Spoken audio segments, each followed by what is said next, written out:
Saúdo a todos com a graça e a paz do nosso Senhor e Salvador Jesus Cristo, a todos os irmãos que estão aqui presentes e também a todos os irmãos que estão nos assistindo pelas nossas redes sociais, no canal do YouTube. Que Deus seja louvado nesse domingo do Senhor. É uma alegria e um privilégio nós estarmos compartilhando de mais um domingo do Senhor e da palavra de Deus. Convido esses irmãos, nesse momento, os irmãos a colocar de pé, para nós lermos a palavra do Senhor, que está na primeira carta de Paulo aos Coríntios, no seu capítulo 16,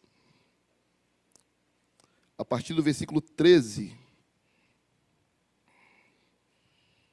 Capítulo 16, versículo 13.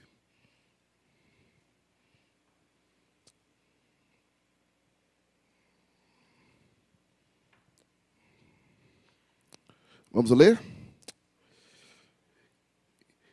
E agora, irmãos, eu vos peço o seguinte. Desculpa, irmãos. É o versículo 13, tá? Eu comecei pelo 15. Sede vigilantes, permanecei firmes na fé, portai-vos varonilmente, fortalecei-vos, todos os vossos atos sejam feitos com amor. E agora, irmãos, eu vos peço o seguinte: sabeis que a casa de Estéfanas são as primícias da Caia, e que se consagraram ao serviço aos santos, que também vos sujeiteis a esses tais, como também a todo aquele que é cooperador e obreiro. Alegro-me com a vila de Estéfanas, de Fortunato e de Acaico, porque esses supriram o que da vossa parte faltava, porque trouxeram refrigério ao meu espírito e ao vosso. Reconhecei, pois, a homens como estes. As igrejas da Ásia vos saúdam. No Senhor, muito vos saúdam. Áquila e Priscila, e bem assim a igreja que está na casa deles. Todos os irmãos vos saúdam. Saudai-vos uns aos outros com ósculos santos. A saudação escrevo eu, Paulo, de próprio punho. Se alguém não ama o Senhor, seja anátema.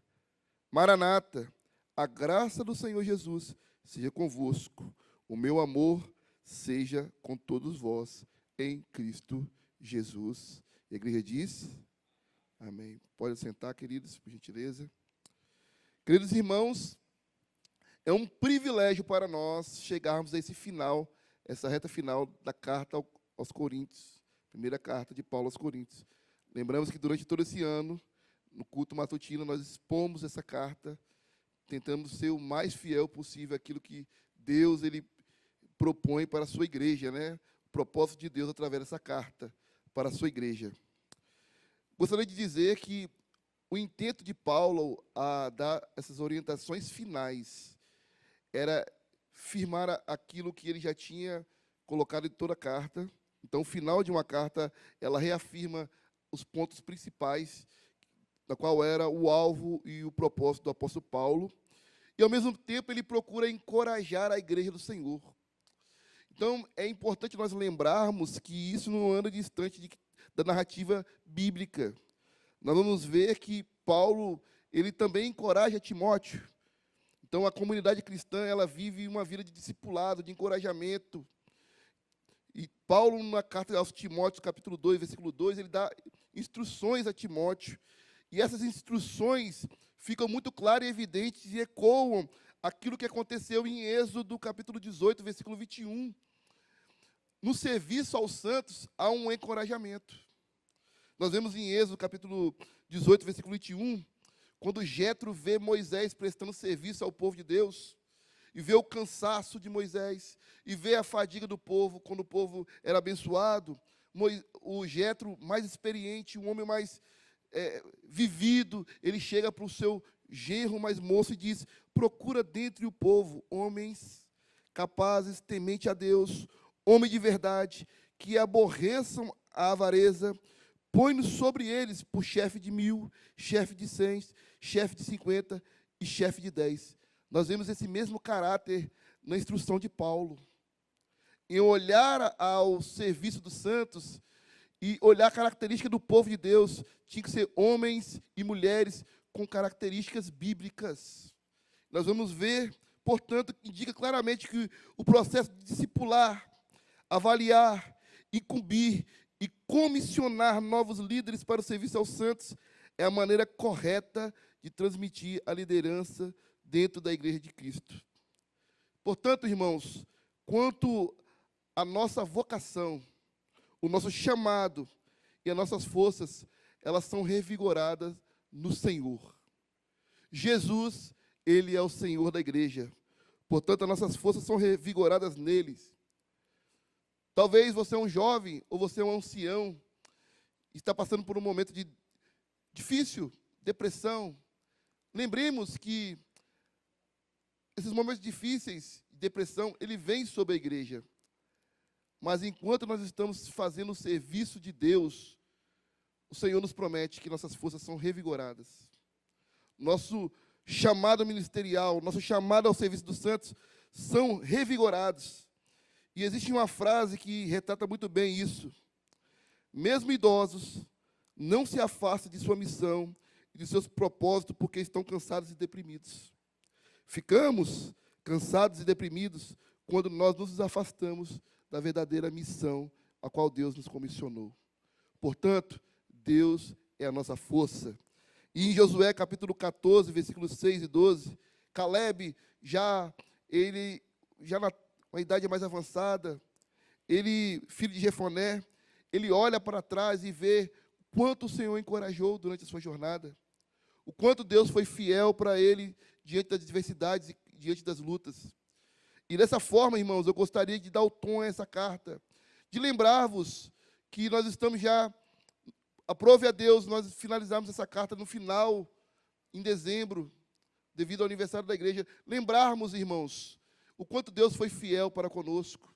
A vida cristã é uma vida de reflexão em nossa vida com Deus, de reflexão em nossa vida como comunidade, de reflexão de que o Deus fez em nossas vidas. E podemos, assim como Caleb, olhar para trás e ver, Deus foi conosco. A minha força não se esvaiu. Vieram lutas, vieram provas, vieram tentações para drenar a minha jornada, mas Deus nos assistiu em nossas fraquezas, meus irmãos. Esse é o Deus que nós servimos. Bendito seja Deus. Convido os irmãos agora a olharmos para o texto e vermos esse primeiro versículo e o segundo. Paulo, ele coloca 5 imperativos. O primeiro imperativo é para que o cristão ele esteja em vigilância. Portanto, ele inicia dizendo, sede vigilantes. Essa vigilância aqui, ela tem algumas ocorrências no Novo Testamento, e dentre essas ocorrências no Novo Testamento, ela tem um caráter de uma vigilância escatológica, quanto à iminente vinda de Cristo, então a segunda vinda de Cristo, então para que os crentes estejam vigilantes quanto a essa segunda vinda de Cristo, para que eles não sejam pegos de surpresa, mas que eles venham estar o tempo todo preparados para essa vinda, não olhando para as coisas presentes, mas olhando para o futuro. Também tem um caráter também de vigilância quanto ao ataque de Satanás, quanto ao ataque do adversário, mas nós olhamos no contexto dessa carta, é mais plausível nós dizer que Paulo está dizendo quanto a essa vigilância referente às influências externas ao genuíno evangelho. Portanto, ele alerta a igreja para que ela venha estar vigilante, não abrindo mão das Sagradas Escrituras, assim como ele diz para Timóteo. Porque aquilo que os ataques de Satanás, do adversário, a igreja, ela vence com o poder da oração, na unidade. Mas a arma do inimigo, a qual ele está dizendo aqui, é uma forte, ou ainda mais forte, que é o ataque à centralidade da palavra de Deus, ao Evangelho. Então, ele orienta para que a igreja ela esteja vigilante quanto ao ensino. A responsabilidade do ensino não é somente dos pastores, dos ministros. A responsabilidade do ensino genuíno é de toda a igreja. Toda a igreja ela deve batalhar pela unidade da fé. Toda a igreja deve batalhar para que o Evangelho seja pregado de maneira genuína, através da oração e a supervisão. Então, o primeiro imperativo é para que a igreja esteja vigilante. Não brinque com isso. Não brinque com a doutrina. Não se associe a falsos ensinos. Como ele orientou lá na carta aos Gálatas. Não se associe a falsos ensinos. Primeiro imperativo. Isso não é uma coisa que talvez eu possa fazer. O imperativo é, seja vigilante. Segundo, permaneceis firme na fé. Ele poderia colocar no evangelho, mas ele colocou na fé. Isso é sinônimo do seguinte, que a fé não é somente de coisas que eu acho, não. A fé no evangelho de Jesus. Essa fé não é a fé de uma confiança barata. Essa fé é uma fé baseada no ensino do apóstolo. Por isso, na carta, ele vai repetir aqui, na carta lá em Gálatas, capítulo 1, versículo 8, se alguém não crê naquele evangelho que ele pregava, essa pessoa tinha que ser o quê? Digna de condenação. Então, essa fé não é a fé barata, irmãos. De eu posso, vai que você consegue. Tá tudo. Não, essa fé é a fé na pregação do evangelho genuíno. A nossa fé, ela está firmada no Senhor que é a palavra de Deus. Então, o primeiro imperativo é que nós estejamos vigilantes quanto ao evangelho, quanto ao ensino da palavra de Deus. Segundo, permaneceis firmes na fé, mas a fé no evangelho reflete a necessidade de estabilidade doutrinária e confiança em Cristo. A igreja ela não pode ir em qualquer evento de doutrina.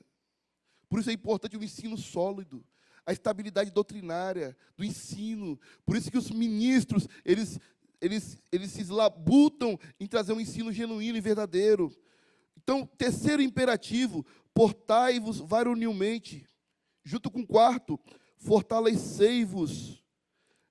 Portai-vos varonilmente. Meus irmãos, a igreja ela não pode ser mais uma igreja de meninos, igual Paulo estava orientando, né? À medida que as provas e as lutas elas vêm acontecendo, o que é esperado na caminhada cristã? Nós amadureçamos. Aqui não está falando de varonilmente, a palavra aqui, o termo varonilmente não está dizendo ser homem, macho, não. Varonilmente está falando no sentido de maturidade cristã. Nós precisamos cada vez mais amadurecermos a nossa fé. Não podemos cometer erros do passado. Porque quando cometemos erros atrás de erros do passado, isso indica que nós não refletimos sobre a nossa caminhada, sobre a nossa fé cristã. O crente, quando ele é maduro, ele começa a refletir como eu estou me importando. A forma que eu agi nesse sentido, assim, com o meu irmão, ou com a igreja, ou em determinadas situações, foi a correta? Não. Vamos refletir, vamos avançar. Então, ele orienta a igreja para que a igreja ela venha estar portando de maneira madura, e dessa maneira madura vem o fortalecimento. O fortalecimento traz coesão para a igreja. A igreja ela se torna madura, portanto, ela consegue resolver seus problemas de maneira mais coesa, mais simples. E, ao passo disso, que a forma mais imatura faz as coisas se tornarem mais difíceis. Por isso que ele fala assim, com a maturidade, também você deve se fortalecer na fé. Fortalecei-vos na fé do Senhor. Contra o ataque do inimigo, com maturidade, com oração e utilizando as armas espirituais. Fortalecei-vos, irmãos, no Senhor, com maturidade e usando as armas espirituais. E o quinto imperativo que ele dá, quando fala de imperativo, não é uma opção, é uma forma que a igreja deve seguir, é o amor. Então ele diz assim, acompanhe comigo por gentileza, fortalecei-vos, e depois ele coloca assim, todos os vossos atos sejam feitos com amor. Qual é a abrangência dos atos? Todos. Ele abrange para que todos os atos, não é apenas alguns atos, todos os seus atos sejam feitos com amor. Esse imperativo, ele encoa um interlúdio maravilhoso do capítulo 13, onde Paulo ele coloca todos os problemas que a igreja tinha, e ele, no capítulo 13, ele diz que faltava amor na igreja. Então, aqui ao final da carta, ele está dizendo assim, para a igreja, queridos irmãos, o amor, esse imperativo, se ele fosse levado a cabo, o mais importante da igreja, evitaria que as brigas que havia na igreja em nome de líderes, evitaria as atitudes ruins para com o próprio apóstolo, evitaria os abusos dos fortes para com os fracos, daqueles que não tinham conhecimento do Evangelho e da palavra do Senhor, evitaria o abuso contra os pobres por ocasião da ceia do Senhor. O amor evitaria as relações entre o marido e a mulher ser um fracasso, o fracasso da falta de edificação no culto. O amor resolveria todos esses conflitos. Portanto, o maior imperativo desses 5 é o amor.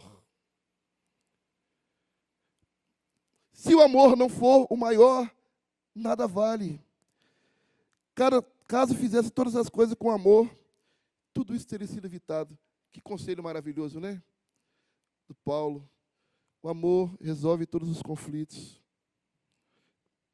Quando às vezes nós achamos que os conflitos se resolvem de outras maneiras, ele vem e diz assim, se você tivesse amor, você se colocaria abaixo do seu irmão, você amaria mais, você estaria mais solícito, você abriria sua casa mais com um coração, não só como um benfeitor, mas com um coração grato. Portanto, Deus nos convida a amar. E ele diz assim, o caráter da liderança, é como se fosse uma carta de recomendação. E ele diz o caráter da liderança, vamos acompanhar aqui, os que são... E agora, irmãos, peço o seguinte, sabeis que os casa de Estéfanas são as primícias da Caia, se consagram ao serviço dos santos, que também vos sujeiteis a esses, como também a todo aquele que é cooperador e obreiro. Alegro-me com a vida de Estéfanas e de Fortunato, de Acaico, porque estes supriram o que da vossa parte vos faltava, porque trouxeram refrigério ao meu espírito e ao vosso. Reconhecei, pois, homens como este. Aqui ele está dando uma carta de recomendação. Ele está dizendo que essas pessoas, Estéfanas, ela era a primícia, foram as primeiras pessoas que aceitaram e abraçaram o Evangelho naquela província da Caia. Foram aquelas primeiras pessoas que abriram seu coração, e não só abriram seu coração, foram pessoas que abraçaram a causa. Meus irmãos, não é suficiente apenas nós abrirmos nosso coração para Jesus. Eu abri meu coração para Jesus, agora eu venho ao culto. Não, para além de nós abrirmos nosso coração para Jesus, nós temos que abraçar a causa. Existe uma causa. E ele mostra que essas pessoas demonstraram que amaram e abraçaram essa causa. Como elas demonstraram? Foram generosos, assistiram os santos, abriram a sua casa. As igrejas, essas comunidades, eram em casas. A casa de Estéfanas, existia a casa de Cloe. Então, era reunido em casas, as igrejas eram em casas. E ele está dizendo assim, olha para esse exemplo. Isso é exemplo de maturidade cristã. A despeito, eles não se preocuparam com divisões, eles não se preocuparam com proeminência de líderes, com a falta de amor, não. Esses aqui, os da casa de Estéfanas, eu recomendo eles, porque eles têm um proceder correto, conforme aquilo que é o Evangelho de Jesus. Então, ele faz, é como se fosse assim, uma recomendação a eles, pelo proceder, porque eles, homens como esse que devem ser líderes da igreja. Então, a liderança da igreja deve ser composta por pessoas que abraçam a causa do Evangelho. Não pode ser qualquer pessoa, não é qualquer um. Então, a recomendação de Paulo é bem clara a respeito disso. Então, Paulo ele usa Estéfano como exemplo de alguém que se dedicou ao trabalho do ministério chamado Coríntios a submeter a líderes. Quando fala submeter, irmãos, é pegar como exemplo essa liderança, ouvir essas pessoas. Existem pessoas no meio da igreja que são pessoas que abraçaram a causa. E são pessoas que a igreja deve ouvir. A igreja deve seguir o exemplo. A igreja deve seguir como líder. Obedecer os líderes da igreja, aqueles que se entregam pela causa do Evangelho. Outra recomendação aqui de Paulo, a exortação, é uma gratidão que ele tem por Priscila e Áquila. Priscila e Áquila foram pessoas que também abraçaram a causa do Evangelho, que se converteram ao Senhor, que serviam ao Senhor em Roma, mas em Roma houve um edito do imperador chamado Cláudio, a qual proibiu que todos os judeus fossem retirados de Roma.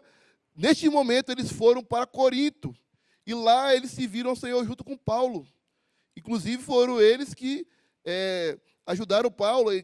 Eles eram empreendedores, né? Então, eles ajudaram Paulo no ofício de fazer tendas. Então, eles eram cooperadores. O que Paulo está dizendo? Olha só. Eles estiveram entre vocês. Agora, eles mandam saudações a vocês. Não só eles, mas também os da casa dele. Quer dizer o quê? Eles saíram daí, mas eles plantaram a igreja onde eles estão. E aonde eles plantaram a igreja, né, eles comissionaram Apolo também. Eles discipularam Apolo, eram pessoas fiéis, prepararam pastores. Então, a responsabilidade da igreja é de preparar pastores para o envio missionário.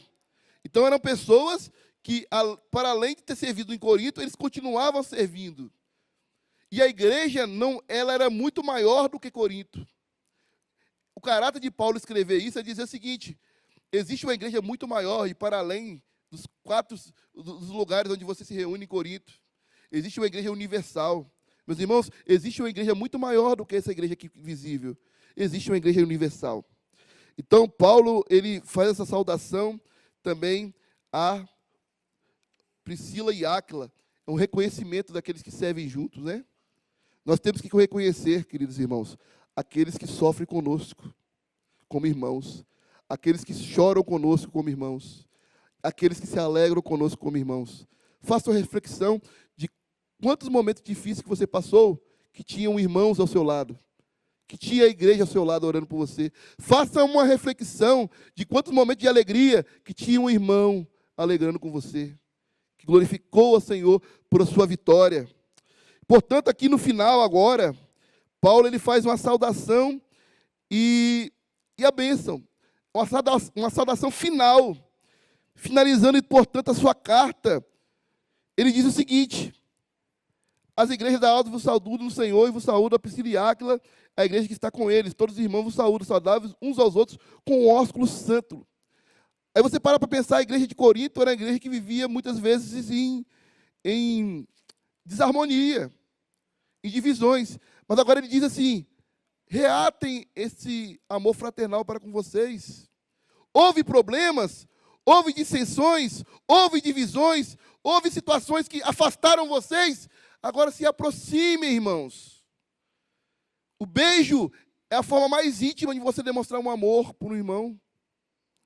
E esse amor não é um amor fabricado, um amor que nós construímos. Esse amor ele é genuíno porque vem de Cristo. O amor que nós amamos o irmão vem de Cristo. Então é momento de vocês se reaproximarem. Não deixe que os problemas afastem a igreja, mas agora saúdam uns aos outros com ósculos santos. Mesmo uma igreja difícil? É difícil. Problemas? Tem problemas. Mas agora se reaproximem. Saudem com ósculos santos. Que não haja, que nenhum problema venha permanecer entre vocês. E no final ele diz a saudação: escrevo eu, Paulo, de próprio punho, se alguém não ama o Senhor, seja anátema, maranata, a graça do Senhor Jesus seja convosco, o meu amor seja com todos vós em Cristo Jesus. Portanto, Paulo ele enxerga uma igreja não só como uma comunidade histórica ali reunida. Existiu uma igreja de Corinto, existia uma igreja numa localidade chamada Corinto. Então, a realidade histórica da igreja, ela está situada em um espaço-tempo. Mas, meus queridos irmãos, a igreja do Senhor, ela é mais do que uma igreja no espaço-tempo. Ela tem um caráter também escatológico. Ao mesmo tempo que nós olhamos para o espaço-tempo agora presente, nós também temos uma realidade, uma esperança garantida, que a igreja do Senhor, ela aguarda a segunda vinda de Cristo.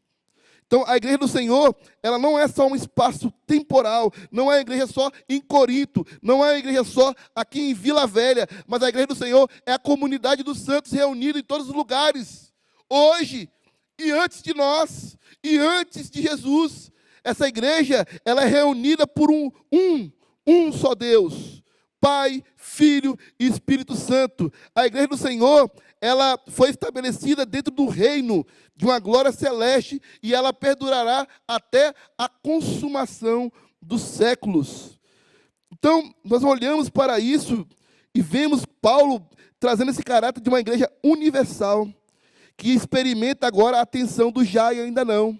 Já, porque ela já pode viver as delícias celestial. Ainda não, porque nós temos o velho homem, e esse velho homem ainda habita dentro de nós, causando contendas. Nós somos um perigo iminente à unidade da igreja, por isso nós temos que usar as armas espirituais. Nós temos que ser cristãos, que quando passamos por desafios, nós, como cristãos, passamos por desafios, nós temos que ter dentro de nós o fruto do Espírito. Então a igreja dos já ainda não, por isso ela tem um caráter escatológico, essa tensão. Então essa igreja do Senhor, ela já é uma antecipação da nova criação.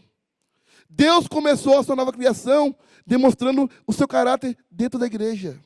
Ela já é uma antecipação de uma nova criação, por isso ele dá um olhar escatológico para a igreja. Nós não podemos viver igreja pensando só no presente, nós olhamos igreja como um futuro.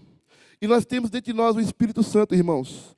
E ele termina dizendo uma palavra muito interessante, que se alguém não ama o Senhor, seja anátema. O amor ao Senhor. Que amor é esse?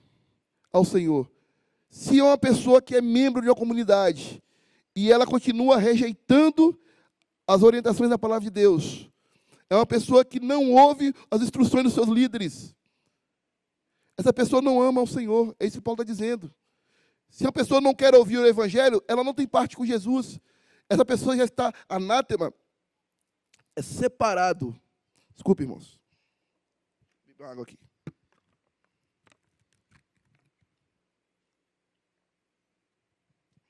Anátema é separado já para uma condenação, a parte da comunhão da igreja. Então, se alguém não ama o Senhor, queridos irmãos, se você não ama Jesus, você não é igreja do Senhor. Se nós não amamos a Jesus, nós não somos igreja do Senhor. Nós amamos o Senhor porque Ele nos amou primeiro. O amor do Senhor é o nosso elo. Amor ao Senhor é o nosso elo de ligação com Ele.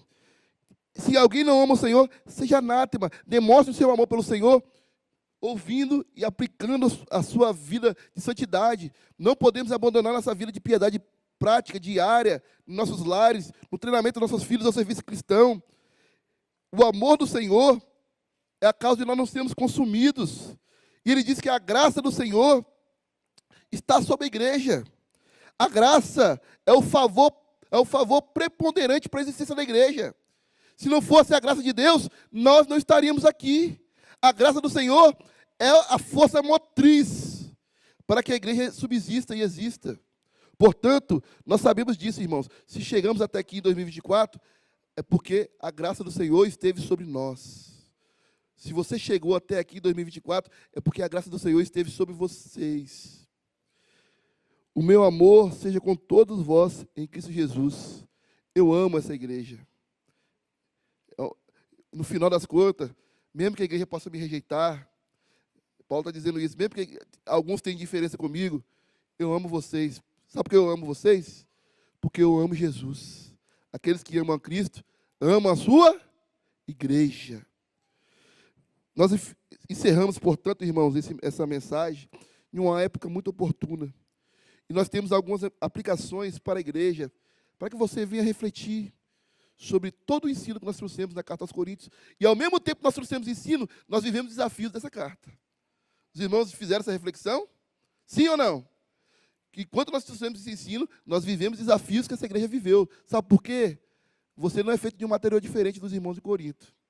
Você não é uma raça diferente. Nós somos a mesma raça. Não somos superiores nem inferiores. Mas é um privilégio é que nós temos o mesmo Cristo, que é o Senhor da igreja. Nós temos responsabilidades e temos privilégios. E Deus nos aconselha, Paulo nos aconselha, nós estamos agora caminhando nos últimos dias de 2024. Louvamos a Deus por conceder essa graça de concluirmos o estudo de um livro. É a primeira vez que nós fazemos um lectio contínuo. Estudamos um livro da Bíblia de uma maneira inteira. Enquanto isso, nós vivenciamos na prática coisas boas, situações dolorosas, como a igreja de Coríntios viveu, mas Deus nos amadureceu, Deus fortaleceu o seu povo. Nós vivemos momentos, irmãos, que pensamos que nós íamos sucumbir, mas Deus foi com o seu povo. Deus é conosco. Onde nós achávamos que a igreja ia sucumbir, Deus uniu ainda mais o seu povo. Deus fortaleceu os laços de amor. Deus fortaleceu os laços de misericórdia. Percebemos que a natureza da igreja em nossos dias, incluindo a nossa, não é diferente de Coríntios. Deus nos exorta a sermos corajosos. Tenha coragem. Tenha coragem, irmão. Ainda que demônios, infernos se levantem contra nós, tenhamos coragem e avancemos como igreja do Senhor. Não vamos recuar. Demônio nenhum, inferno, não prevalecerá contra nós, porque Deus é conosco. Se Deus é por nós, quem será contra nós? Nós não vamos negligenciar nossa vida com Deus, nada quebrar a nossa comunhão. É momento de refazermos laços. Refaça laços, irmãos.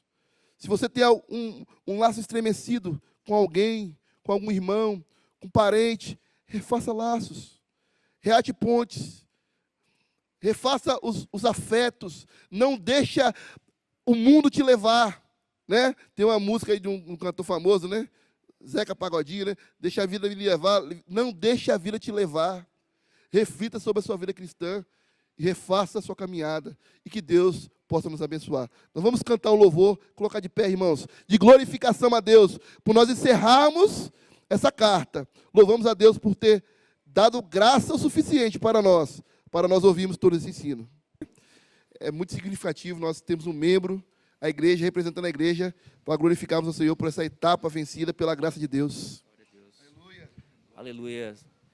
Senhor, nós te glorificamos, te agradecemos, meu Deus, porque infinitas são as tuas misericórdias para a nossa vida. Senhor, porque se estamos de pé, é o Senhor que tem nos sustentado, tem mantido essa igreja, meu Deus, fortalecida pela tua glória, pela tua graça, meu Pai, porque a alegria em nossos corações transborda, meu Senhor, porque o ensino tem alimentado a nossa alma.